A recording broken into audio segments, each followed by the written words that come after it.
Salut à toutes et à tous, Marty Japan pour un tout nouveau dévalage. Et bien que vous pouvez constater, aujourd'hui on va se pencher sur de la WCF Dragon Ball 2. Super messieurs dames, super Dragon Ball Heroes pour fêter le 7ème anniversaire des WCF que je ne voulais pas spécialement. Mais bon, hein, quand on est avec des amis dans un game center, au bout d'un moment on se lâche et on rigole tous ensemble et au final on finit par choper tout ça.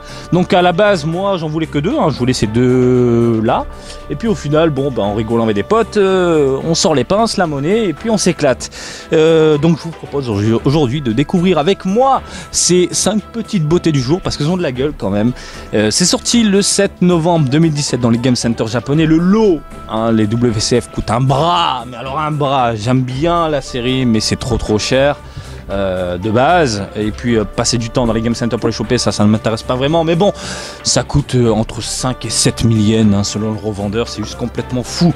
Voilà, on a fait le tour, vite fait une boîte, hein, je vous en montre une, on a un personnage ici en gros plan, ici plutôt cool, on voit l'intégrale, ici la collection complète, et puis bon, les quelques informations liées à Banpresto, puisque c'est Banpresto hein, qui distribue tout ça, et c'est licencié, super, Dragon Ball Heroes. On arrête de parler, on passe au concret, et on découvre tout ça ensemble. Bon voilà, j'ai tout déballé, du coup on va pouvoir se pencher tranquillement hein, sur ces petits joujoux du jour.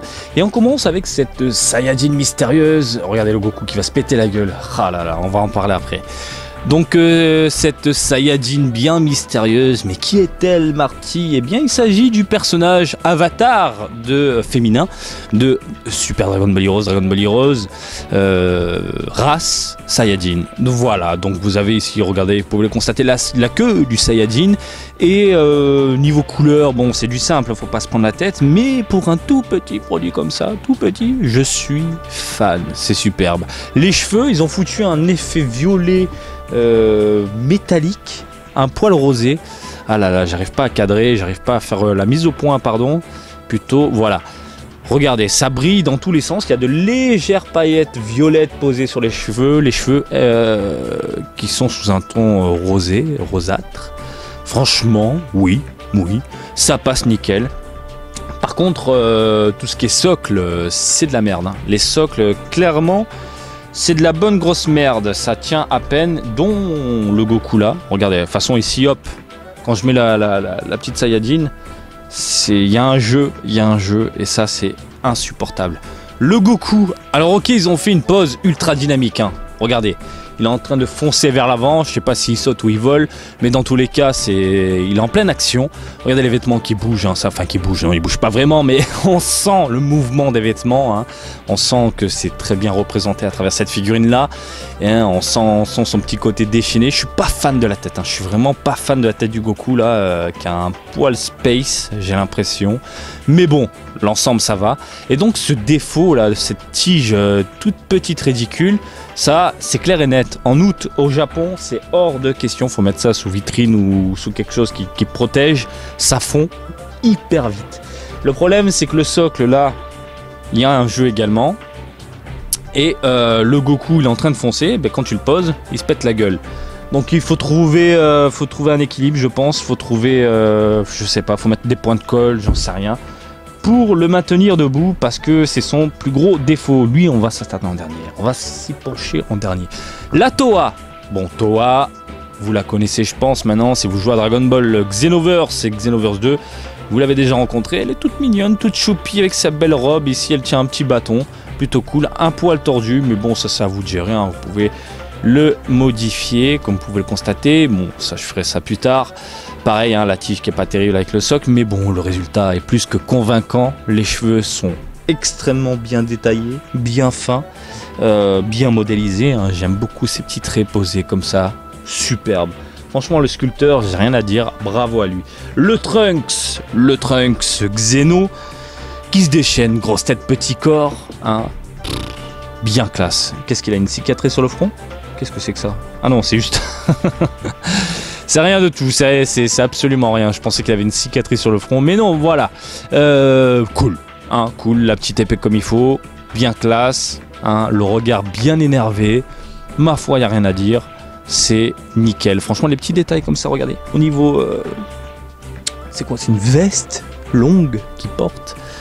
avec les petites pliures comme ça, je dis oui, je dis chapeau, ça rend super bien. Et on termine ici avec le Kamen no Saiyajin, le Saiyajin masqué. Bon, on sait qui c'est, ça se voit quand même. Badak Zeno. Et franchement, oh là là, c'est magnifique quoi. Regardez avec son masque, nickel quoi. Y a rien à dire, il est pété. Les yeux rouges, énervé, la cicatrice sur la joue. Regardez, on peut voir l'intérieur quoi. Même l'intérieur a été modélisé. Bravo.